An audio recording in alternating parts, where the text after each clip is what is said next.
It's time for Veterans Issues, the show that brings you information about veterans, military, and their family. Now here's your host, Ken Rollins.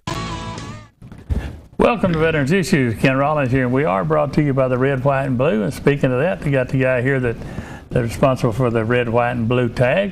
His name is Steve Hurst, and we're going to talk with him in just a few minutes. So get you a pen, go back, take a break, enjoy the show. We'll be right back with you.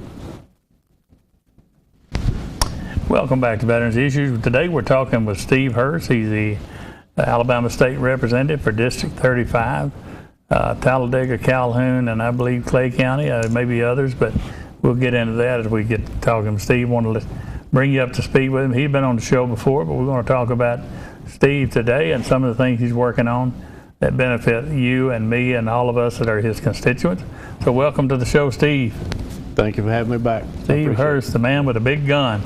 Yes. You ever think something like that would happen?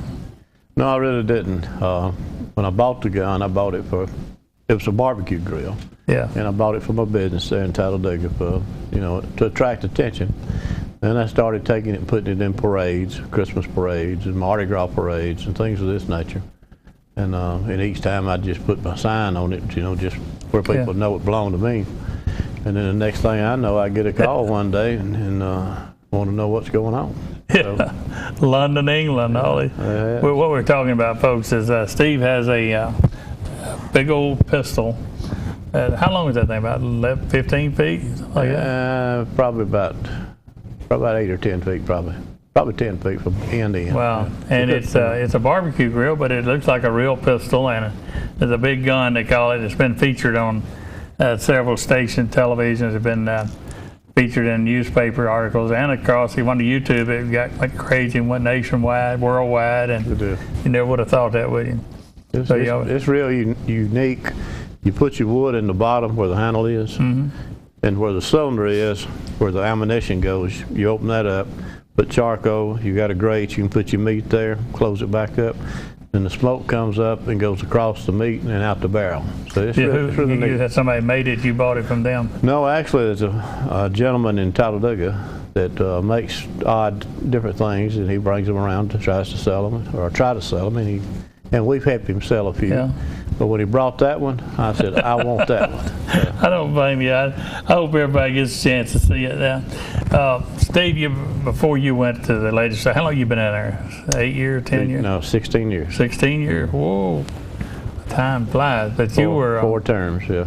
4 terms. And you were on the county commission in Talladega, right? I was on the county commission for 8 years. I was appointed originally to the county commission. And then you was reelected. And I had to run 2 times after that because of redistricting, and then run for re-election.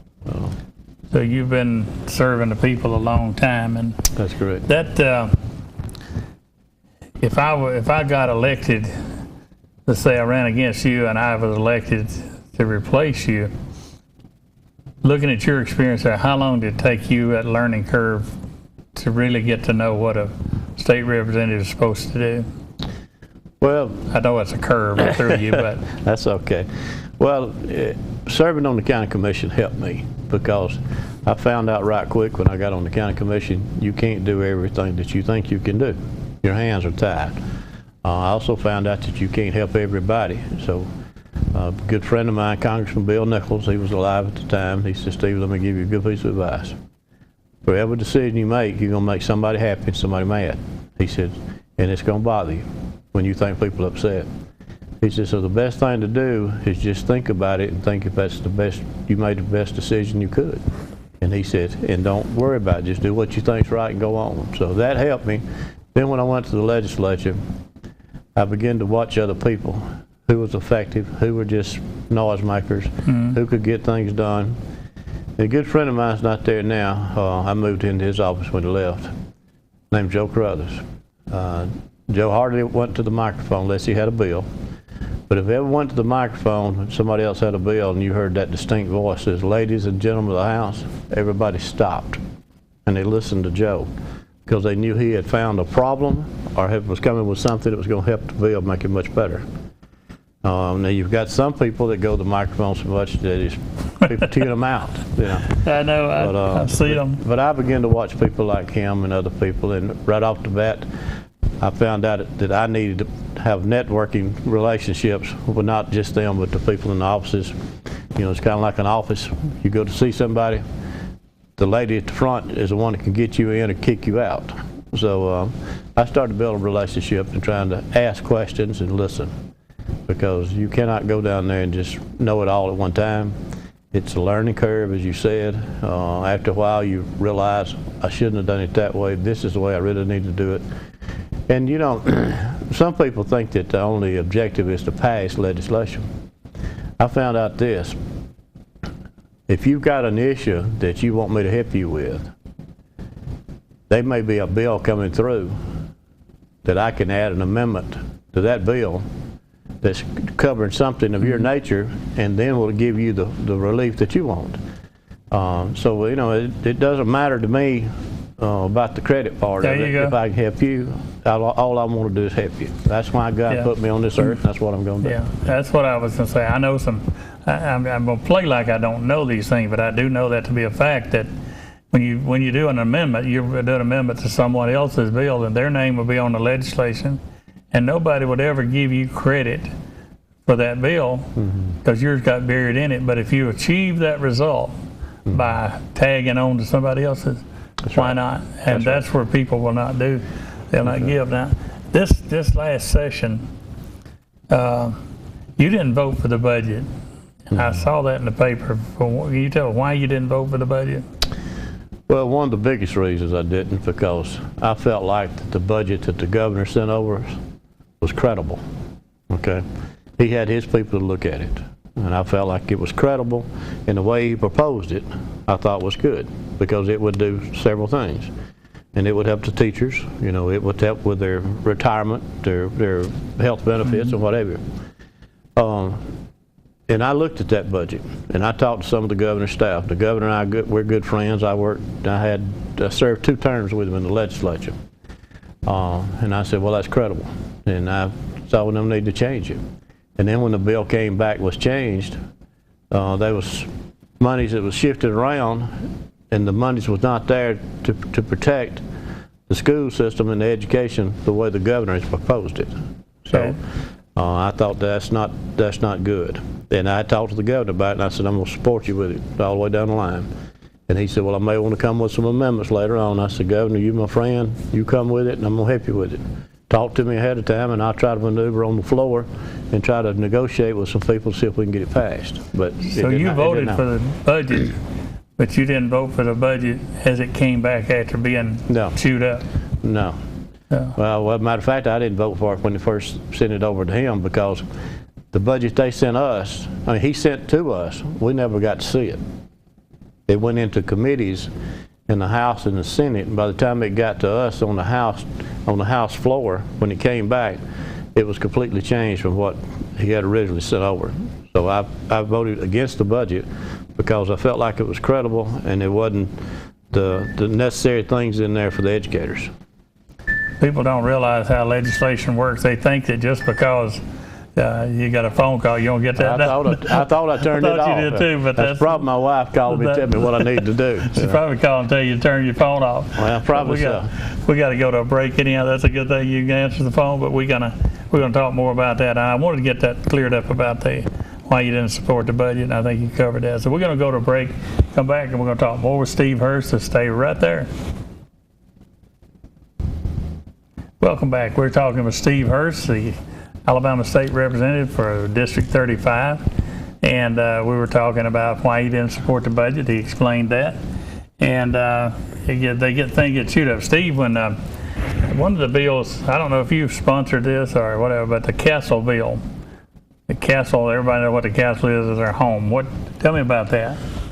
Okay, the year before we passed the bill, I introduced the bill at the latter part of the session, and it got bogged down with so many bills that it was trying to come down.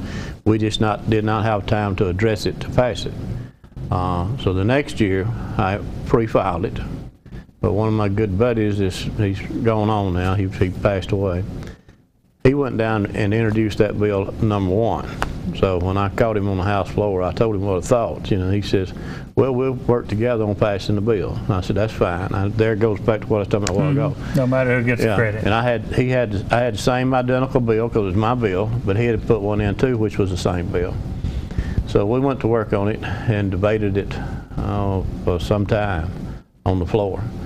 And we finally got it worked out and passed it. But what it does, Ken, for the people that may not know what it does, but prior to passage of this bill, if somebody came into your home, you had to try to retreat. You had to try to get away from them, and before you could do anything to protect yourself. This bill now says that if somebody comes to your home and you feel threatened, you can shoot them.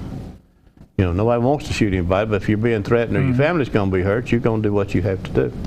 But it'll protect you in your home, it'll protect you at work, it'll protect you in a motel, protect you in your car. And it's called the Home Castle. And we were able to pass it, this law, and it was a step in the right direction. Absolutely. I mean, I can't imagine that the responsibility of someone breaching your door, coming in your home, and your responsibility to get out of there, That's the way it was. No, that ain't right. Now, you also, in this last legislature, you declined the pay raise. Am I right? That's right.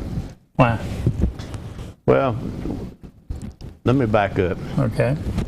When the pay raise came some time back, the reason it came at that time was because it had been 16 and a half years there had been any kind of increase of any sort at all. Number one, as a legislator, you don't have any benefits. You don't have any health insurance, no retirement. And everything you get, you've got to use that for what you do. Well, when I drive up and down the road back and forth to Calhoun County, I have done as many as 5 times in one day just to try to make meetings. Now I've got 4 counties instead of 2. So it takes a long time to get around. My accountant asked me one time after he done my taxes for me, he said, would you like to know what your profit is in your legislative salary? I said, well, now that you mentioned it, I do. He said, a little over $3,000. And I said, well, that don't count for wear and tear on a vehicle, does it? He said, no.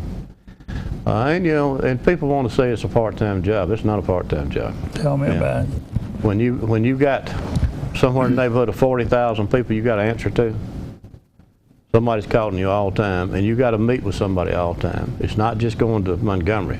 I have to go down there lots when we're not in session to do work, go down there and meet for committees, go down there and meet Ken there, work on things, or somebody else. But when you're not there, I'll go back to what I said. Somebody's calling you from a school, or the county commission, the city council member, or somebody about their problems at home, trying to get disability, or what it may be. So you work on these issues all the time, and people call you at home late at night and early in the morning, weekends too. But that's great. I like it. The reason I do what I do, I've already told you this in the past. I think the good Lord put me on this earth for one reason, and that's to help other people. And as long as He gives me my faculties, that's what I'm going to do. Well, I can tell you that there's no 9 to 5, because I've got calls from you late up in the night. You don't give me any slack. I'm going to do that here on television. I'm going to let people know you worry me to death sometimes, because if there's a veteran out there in need, you don't have any hesitation to call me and say, I want this taken care of. Yeah. I remember a situation where a widow was about to be removed from her nursing facility. Medicaid was going to remove her, and she lost her only son in Vietnam. She had nobody to help her, and you got brought into the fray of things, and you went to talk to the Medicaid folks. They just flat told you there's nothing, you may be a state representative, but she's going to have to pay $5,000. Well, I started to find where we can get this money, and you said, whatever you hadn't got, call me. I'll give you the rest of it. We were going to take care of her. Right. And I don't know if you know the lady or not, but I've been knowing her for a lot of years. But the bottom line was you were willing to reach in your pocket to take out to help her, and I know that that's a fact. And these other times when these veterans out there are needing help, and they getting into the veterans' home, nursing homes, whatever, you don't give me no slack, and you shouldn't. But that's what you do. I'm sure you call others others too. I hope you do. Well, not just I'm picking on glad me. you brought that up, because when the show's over, I got one I want to talk to you Yeah, there about. you go. I don't doubt that. That's what we do. You took some flack here when we voted for there was a liquor Sunday sales liquor bill in Anniston or whatever. You took a little heat on that, but you want to explain your side on that real quick? Well, it was the first thing that happened was that the bill was introduced and we was not aware of it. Okay, but that's okay. Things like that happen, and we didn't have time to really see what was in it. So when I finally did have a meeting with the mayor and the city council, it was not in the bill for it to be a vote of the people. And I said, I can't support that, because number one, the people would need to vote on it. And I said, you're not going to allow the people to vote? And they said, no. Okay, number two, it said off premises. Okay, and I asked the question. Of course, I know they're making it work now. Yeah. But I asked the question, I said, give me your definition of off premises. And they said, well, that's where somebody can walk around with a cup or something with alcohol in it. I said, now what's going to happen when people are walking around downtown, or at a ball game, or watching kids play, and they're having a drink? Oh, no, it don't apply to that. I said, the way it is in this bill, it makes that legal. And I said, and they said, well, we'll fix that. And I understand that they have, and I commend them for that. Yeah. But that was just some of the problems there. Well, there's another issue that's a hot topic this last time.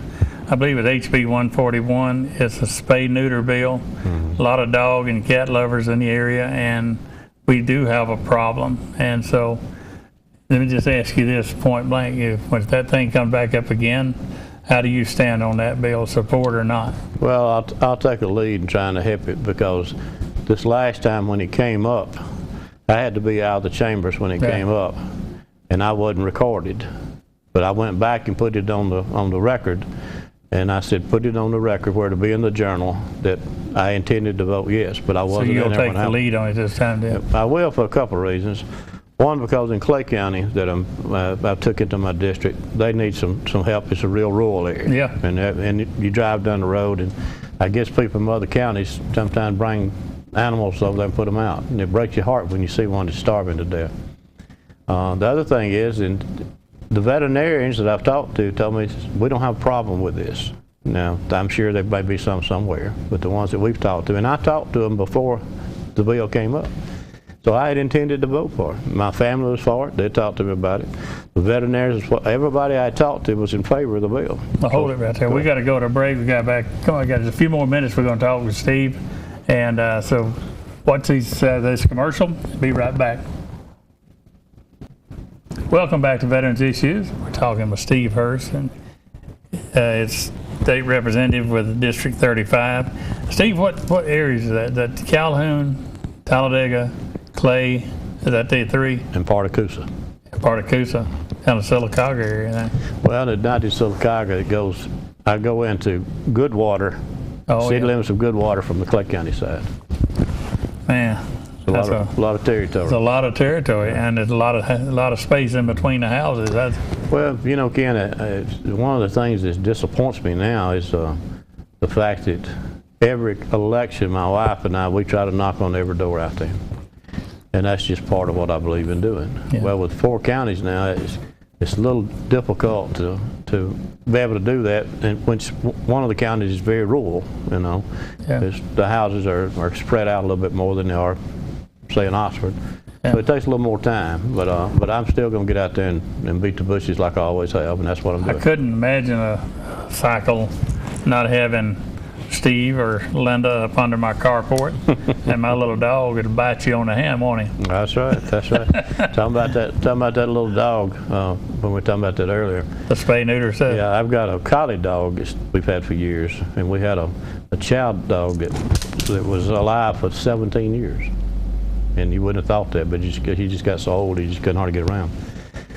But I got a little Shih Tzu dog that my grandkids gave my wife for Christmas a year ago. Well, that little thing sleeps in the bed with me, and it's right under my feet, climbs up in my lap.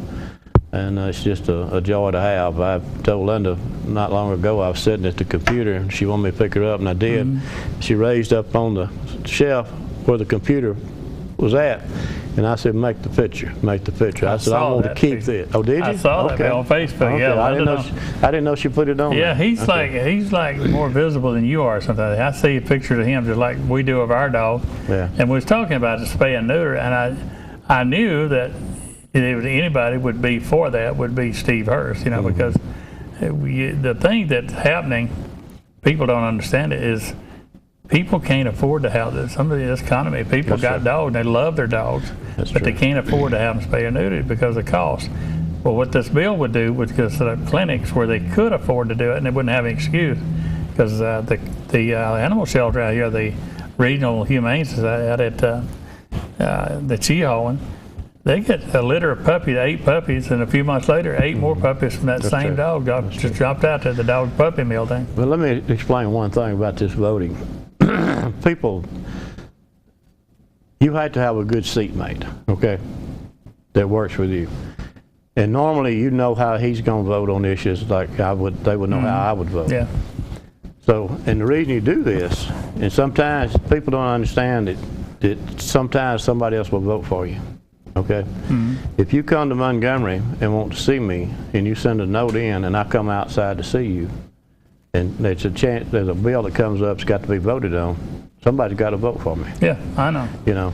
And sometimes your bladder just takes over your mind, and you can't stay in there too. Well, when this bill came up, the governor had called you off. You had to go to him. That's right. But we got a minute or so. This God Bless America tag, you had something to do with that, didn't you? I did. Yeah, I introduced that bill, passed it. Every time I see that, I see that thing. Let me say one thing quickly, Ken. I did not do that for any political reasons at all. Yeah. Because just like I told people, I would believe God would mark me for life if I'd done it for politics. I didn't do it for politics. I done it because I saw it on another tag from somewhere else, and I said, why can't we do this?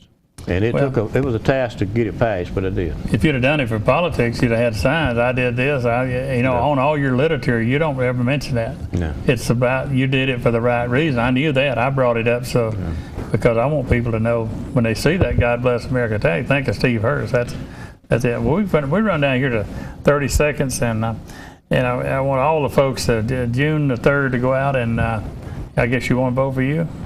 I certainly would appreciate it. You surely would, and Miss Linda would appreciate it. I'd like to go down another 4 years to where I can work on the prayer bill and some other things. You want to continue to work down there, don't you? You got that right. Steve Hurst. Thank you so much. Good luck, my friend. Thank you. You're a good man. I appreciate you. Appreciate Steve coming here. We'll see you next week right here on Veterans Issue. Salute.